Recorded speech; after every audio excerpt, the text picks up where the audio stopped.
All-American Badass is the second studio album released by the Brooklyn-born Joey Bada and was released on April 7th, 2017. Overall, this album was fantastic, and it's my personal favorite project that I've heard from Joey so far. It was actually pretty damn hard for me to rank these songs because each track was pretty exceptional, and I mean exceptional. But regardless, I managed to do so, and also as the album is only 12 tracks long, I ranked the other two not on the main list as my honorable mentions. So today, we will be counting down the 10 best tracks on All-American Badass, completely based on my opinion. And yeah, no face cam again today, guys, just while I'm getting back into the swing of uploading again. I took a week off, but there will be face cam in the future videos, but I think I'm just gonna use it for the intro and for the outro parts instead of having it throughout the video. I think that would be the best thing to do. No matter what, the face cam is not gonna go away permanently completely, so it's gonna be there. So if you like that idea, just it being there for the intro and outro, let me know. But with all that being said, guys, this is CDTVProductions, and let's get right into this list.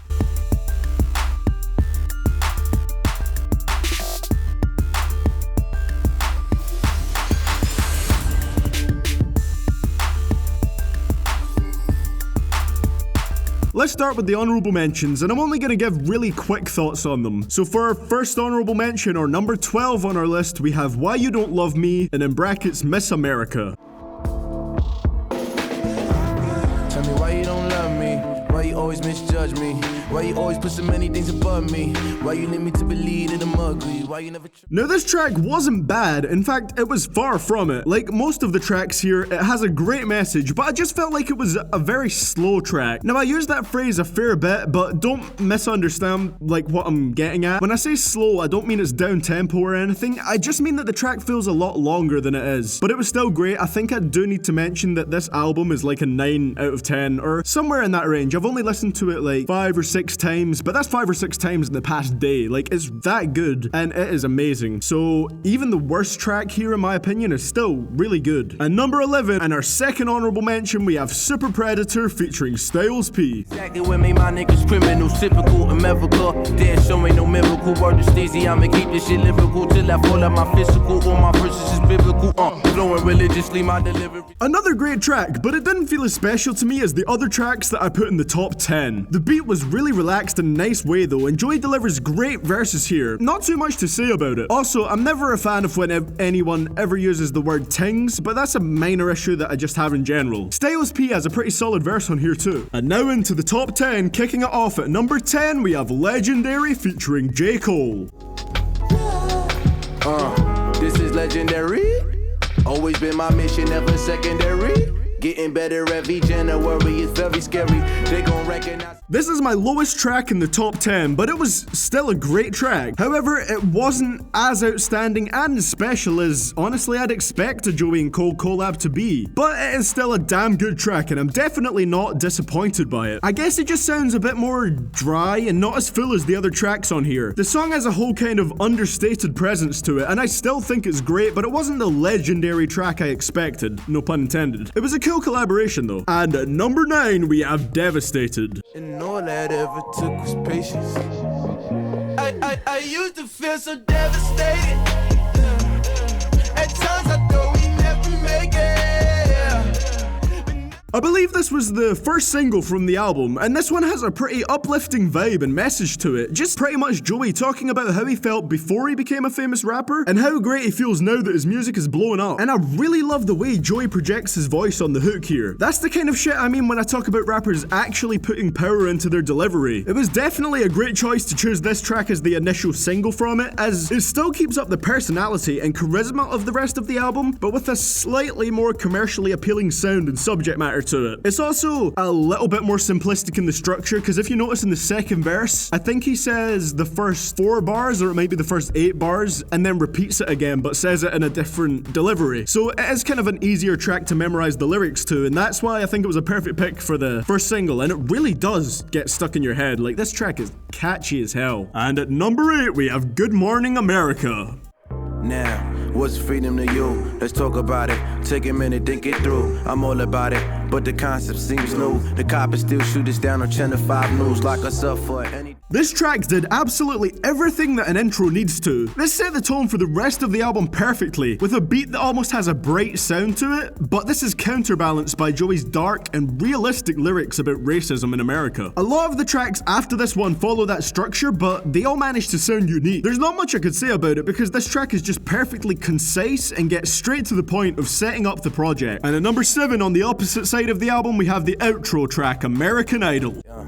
American Idol, one hand on my Bible, one hand on my rifle. I'm aiming at my rival, sure to leave him dead on arrival. They say it's all about survival, never lacking the vitals. So I can't look at the game and still give it revival. Now, while Good Morning America was the perfect track to introduce the album, this was the perfect one to close it out. The structure of the track list on here is pretty much perfect. They're all organized in a very deliberate way. This closes out the album brilliantly, and it sums up all the themes and subject matter that was brought up previously. My favorite line on here is, I'm out for dead fucking presidents to represent me because I never knew alive ones that represent me. It's so simple, but it's a great line. This was a pretty just great track overall, but I'm slightly questioning whether it needed to be 6 minutes long because it does drag on a little bit longer than it needed to, in my opinion. But apart from that, I really can't say anything against this one. That's at like number 7, and we're already hitting like the near perfect tracks. And at number 6, we have Babylon featuring Chronixx. It's another black man that at the white man of justice. To tell the truth, man, I'm fucking disgusted. I fear for the lives of my sisters, my brothers, less fortunate than I. Let's formulate. Oh my god, the song sounds so relaxed and laid back in terms of the instrumental. It's crazy. It sounds beautiful, but the lyrics take a much more aggressive tone, and for a good reason. This song mainly covers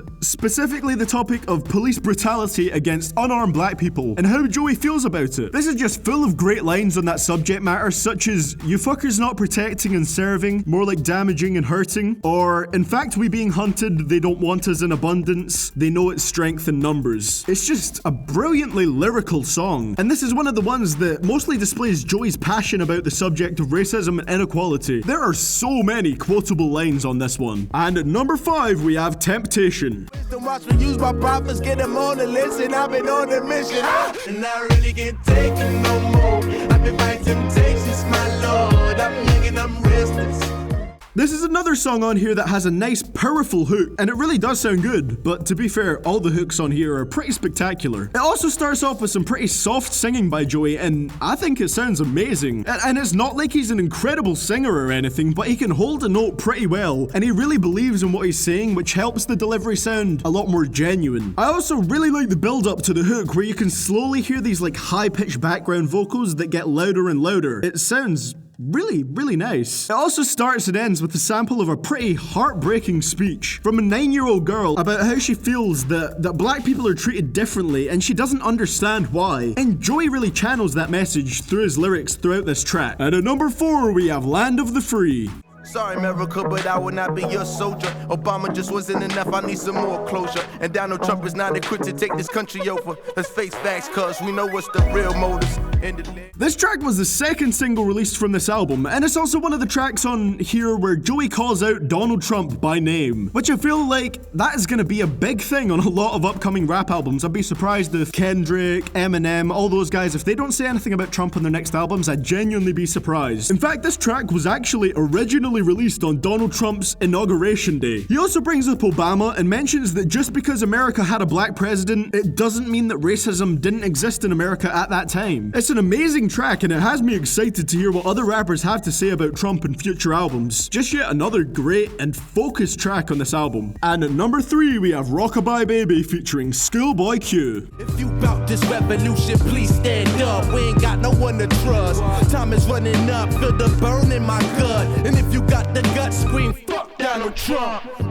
One of the 2 tracks on here that I'd consider as going a bit harder than the rest. This one had a beat with strong drums and featured a great guest verse from ScHoolboy Q. The great thing about this album is it manages to consistently maintain the same lyrical themes and message on almost every single track, but it never gets old or tired because of the variety of the sounds on here. This is much darker than most of the album's sounds, and it's a really great way to switch up the album's overall vibe. Joey is great on here, but I love ScHoolboy's verse so much, and he stands out to me the the most on this song. And at number 2, we have Ring the Alarm featuring Nick Caution, Kirk Knight, and Meechy Darko of Flatbush Zombies. Be cautious, if you call for it, we leaving corpses. The causes of the coffin is the broken clauses. Skeletons in my closet, tomorrow's never promised. Never mind it because we immortals regardless. Real G's. This track stands out as something special. It's the only track on here with a very dark, hardcore sound to it. Like ROCKABYE BABY was quite gritty, but this had a really horrorcore, hard beat. It also speaks on a different topic than most of the album. While the album mostly covers themes of racism and inequality, this is more of a track talking about the lack of talent in the rap game. Every rapper delivers a solid verse here, and I noticed some great use of internal rhymes by Joey in his verses. And holy shit, the beat slaps on this. It literally feels like the drums are smacking you in the face. They hit that hard. Also, the features on here could not be more perfect. Meechy Darko's rough voice fits that hardcore sound of this track perfectly, and Nick Caution and Kirk Knight trade bars back and forth on the last verse. This was really so close to being my number 1 on this list. It just got beat by a very, very small margin by our next track. And at my number 1 spot, my favorite track on ALL-AMERIKKAN BADA, we have For My People.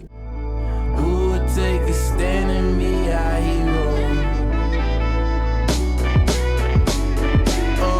Now all heroes don't wear capes, and all villains. This song is definitely the one I come back to the most. I just have this shit on constant repeat. I've heard it so many times the past day. It just sounds amazing to me. It has a deep message, but also has a kind of feel-good sound to it in the instrumental. It also has all the elements of a song that I really love to hear. A beat with synths and also a bit of a jazzy influence, and a hook that harmonizes with female backing vocals. Holy shit, that hook is catchy. But not only is it catchy, it also conveys a very strong message about standing up for the voiceless and being their hero. And of course, the other most important element, of course, rapping skill, is also shown in abundance here. I think this track for me honestly put Joey up there with Kendrick and Cole for me, with rappers that convey a strong statement in melodic and beautiful sounding music. And that is why For My People takes my personal spot as my favorite track on ALL-AMERIKKAN BADA. Well guys, that's gonna be it for the video today. I really hope you enjoyed this one. It does feel quite weird doing an outro without face cam, but real quick, big shout out to all my Patreon supporters, and they are Patrick Guzman, Anders Olesen, NLB Brazzy, Rob Jarvis, Glenn Newman, Charlie Taylor, and Dane Kirkpatrick. If you guys want to support me, the link is in the description below, or you can go to www.patreon.com/CDTVProductions, and I'd really appreciate if you could do so, because don't want to sound like I'm begging, but the YouTube ad crisis has hit my channel pretty hard recently. I'm getting less than 50% of what I was earning before, so it's quite a major hit. So even if you could donate anything as little as $1, don't think that $1 doesn't count, because it really does. And if enough of you guys donated $1, it would really add up. But again, I don't want to sound like I'm begging, and you don't have to feel inclined to. It's just if you want to, the link is there. And like I said, as little as $1 a month can really help me out. Also, follow me on Twitter, Snapchat, and Instagram at CDTVProductions, and that's all lowercase for the Snapchat. You can get updates on all future videos there, or message me more directly if you want to ask me any questions. Yeah, like I said, overall, this album was fucking fantastic, and I really loved it, and I'm looking forward to Kendrick's this Friday. I can't wait for that. There will be a top 10 for that. I'm also hoping to do a top 10 on Tech9's Dominion album, because I was really a fan of that. I'm not sure how many of my subs listen to Tech9, but that would be a really fun idea. And with all that being said, guys, I think that's all I have to say. It's good to be back. I was gone for a week, but I am back now, and yeah, that's all I got to say. Thank you so much for watching, guys, and I will hopefully see you all in the next video. And this is CDTV Productions, signing out.